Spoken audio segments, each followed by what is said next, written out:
Hey besties, welcome back to my channel. I hope you are doing so well. In today's video, I'm going to be talking through all my favourite 5-star books. Now, I'm not going to be going through every single book I've ever rated 5 stars. If that is something you want to see, please let me know.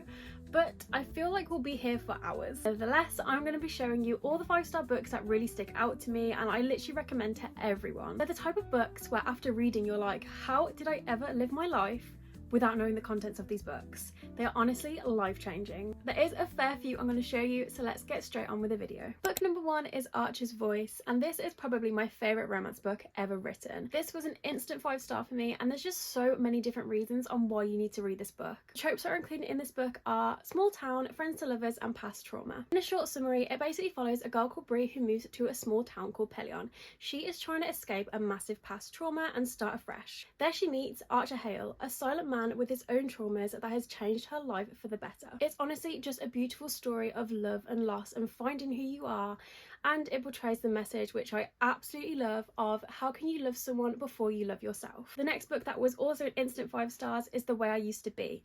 Now, if you do want to read this, I will say definitely read the trigger warnings. It's a very, very heavy story about a girl who is SA'd and her journey throughout her teen years and how she is dealing with that and like the repercussions of that and just how it changed her life. I think about this book probably once every week. This is such a heartbreaking story, however it is touching and so important. Eden, the main character, is honestly one of my favourite main characters ever. She is my girl. I will talk about her all the time whenever someone asks me what's the best female main character.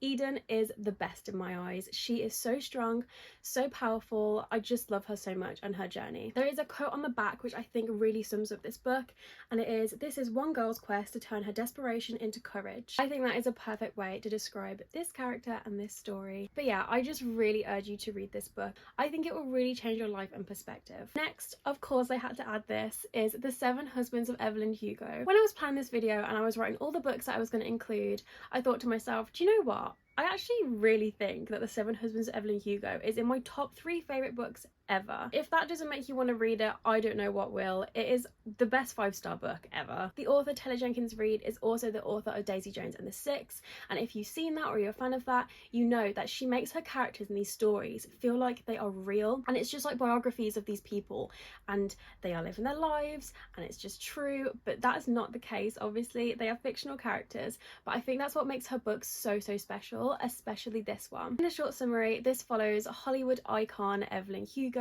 and her story of her 7 husbands, her life in the industry back in the 50s, trials and tribulations she faced being a woman in that industry, and a big secret that she has been holding her whole life. I truly believe if you read this book, you'll be enchanted by it. Next is Books, of course, by my favourite mystery thriller author ever, Lisa Jewell. Now, I've read pretty much all of her books so far, but these 4 I think are some of the best and the ones I instantly rated 5 stars. Every single one of Lisa's books will keep you guessing. Her stories are kind of like, you think you've cracked it by the middle and then it just takes a twist and you have no idea where it's going from there, and the ending will always shock you. The unpredictability of her books is what I absolutely love. I also think she's so creative in her writing, and every single story is something that I've never even heard of before, because I feel like it's quite hard with thriller mystery books.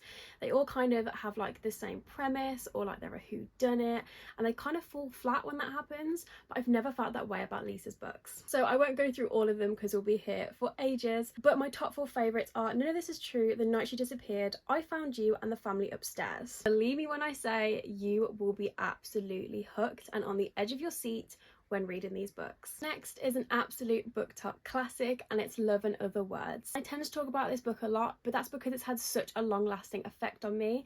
This was another instant 5-star. I probably got to like the 3rd chapter and I was like, I'm absolutely loving the writing style, the story so far.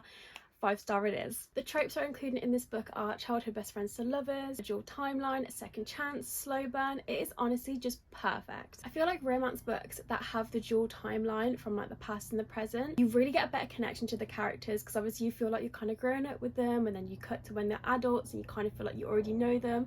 It just feels so much more personal, and that's exactly what this book feels like too. The story itself is so touching but also so shocking. There is a big plot twist that you definitely do not expect. It's hard to explain scene without ruining it, and I really don't want to do that, but honestly, take my word for it, this one is worth reading if you are a huge romance lover. Next two are my beloved books. I love this series so much. There is actually another book called Wisteria, however I don't have that and I haven't read it yet, but I definitely will be. But this is the Belladonna series, so book 1 is Belladonna, book 2 is Foxglove, then of course book 3 is Wisteria. It's a gothic romance / murder mystery. It's an enemies to lovers, there's a morally grey love interest. It's honestly just the best thing ever. Without giving too much away, it follows a girl called Signa, and she's been followed by death her whole life. Her parents died when she was young, and every family member she has lived with since has died. That's when she meets her last living family members, the Hawthorns, and she decides to take a stand and try and beat death and keep this family alive. However, when she gets there, she doesn't realise she's actually going to have to make an alliance with death himself, because there has been a murder in the family and a ghost has come and visited her to tell her to solve it. And as the mystery unfolds, Signa realises her connection to death may be a little bit more interesting. I never thought I would be into gothic romances, but this series honestly changed my life.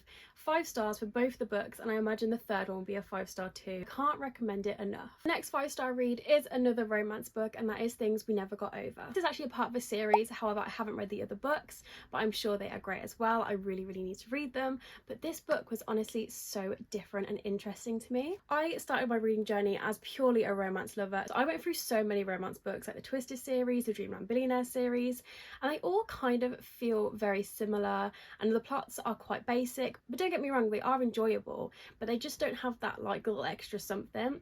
But then I found this book and I was like, even though it is quite long, this is the most gripping romance book I've read so far. It doesn't have a boring premise, it is so exciting, and the main character is dreamy. It basically follows a girl called Naomi, and she's a runaway bride. She gets a call from her twin sister who lives in a small town far away that she needs help. However, when she gets there, her sister isn't there and she's left her child she didn't even know existed. There she meets Knox, and he doesn't really want to get involved, but he just can't leave her alone. So he thinks as soon as he helps her sort her life out, he'll be on his way. However, that's not the case. He gets really entangled in this drama and her life. As I was saying before, this book just felt so different. It had so much more substance than the other romance books I read. It was gripping, it was spicy, it was just everything you need in a romance. Next is a book I talk about all the time, but it's honestly my favourite romantasy book, and that's The Crimson Moth. In short, this is an enemies to lovers between a witch and a witch hunter. It's set in like a gothic Regency era. There's forbidden romance, slow burn. It's honestly just perfection. I don't think I peeled my eyes off the page until I finished it. It was an instant 5-star, of course. I also think this would be a very good beginner book if you want to get into romantasy, because this is very easy to read. It's not complicated. There's not like a lot of like lore into it, which gets confusing, and it's just so dreamy, and it makes you feel giddy and you're just like on the edge of your seat the whole time, like oh my gosh. But yeah, love this one. The next 2 books are by my favourite romance author ever, Ashley Poston, and I talk about her books all the time, but these are definitely my top 2 favourites and the ones that I think really deserve the 5 stars. I'm showing them together because I think they are so similar. They both explore themes of grief and the magic in love and how it can like really bring 2 people together, and it's just so beautiful. Sounds Like Love, I believe, is out now. I think it comes out today, so it will definitely be out when you're watching this, and honestly it is worth reading. It is definitely going to be the romance book of the summer, I can assure you. I always get questions why the cover is backwards on this one. It's because I was sent an early proof copy to review. If you do want to see my full review, definitely look at my Goodreads or Fable, which I will link in my bio. But yeah, honestly, every time Ashley puts pen to a paper, it is mesmerising. In a short summary about both, this one is about a girl who is living in her late aunt's apartment, who she was always told had magic to it, but she never really believed it. And one day when she was sworn off love, she was going to throw herself into her work. She gets home and there's a man stood there with a lemon meringue pie recipe, but she finds out he's actually from 7 years in the past. And it is just a beautiful story of love, loss and connections, and yeah, it's just amazing. Sounds Like Love is about a songwriter who is in a bit of a writer's block. Her mum has just been diagnosed with dementia and she's really struggling with that, and she's got no inspiration.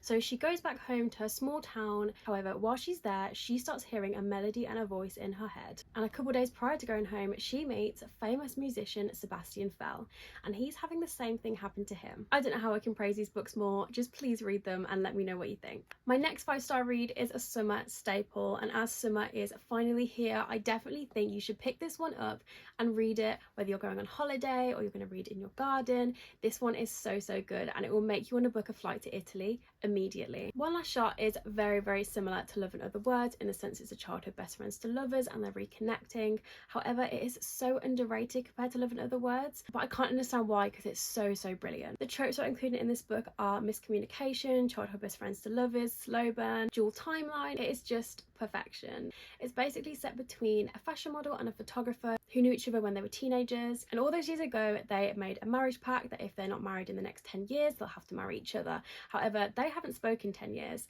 and when they end up on the same shoot they try and rekindle things, but there's a lot of miscommunication involved in that. I don't know if I'm biased, because I absolutely bloody love a childhood best friends to lovers story. I think it's one of the best tropes out there, but I truly believe this book will have your heart in knots. It is so sweet, so beautiful, and you will love it. And the last 5-star read I'm going to talk about today is Captain of Fate by Catherine Weber. I actually only read this book last month and I fell in love with it instantly. Again, this is a perfect summer read. It's about a pirate and a mermaid, and it just has all those vibes. The tropes included are friends to lovers, found family, mistaken identity, and of course mermaids. Basically follows a captain of a ship who has to look for a cure for his sick sister, and he ends up on an island, but he doesn't realise this island is protected by mermaids and no one can leave, and no one's meant to really get on the island, so no one really understands how he got there, but there is a mermaid in the water that took a liking to him. I can't explain how wonderful this book is. The pirate Marino is so swoony. There's a character in it called Lana who's kind of like the love interest, and the mermaid Kira kind of throws a spanner in the works, and it's just so jam-packed full of adventure, tension and magic. I'm such a true believer that we need more pirate books out there, so this scratched an itch I didn't know I had. Again, I have written a full review of this and most of these books on my Goodreads, so definitely go look at that if you're interested in a more in-depth explanation about this book or any of the books I've spoken about. I don't know what else to say other than it was just fab. Okay, that is all the books I have to show you today. I really hope you enjoyed this video. I would love to know if you find your next 5-star read out of this selection. Please make sure to follow me on my TikTok and my Instagram and my other social media that will be linked in the bio. Please leave a like and subscribe. Also, I will leave all my other socials like my Instagram and my book talk in the bio. Definitely follow me on there, and yeah, I will see you in my next one.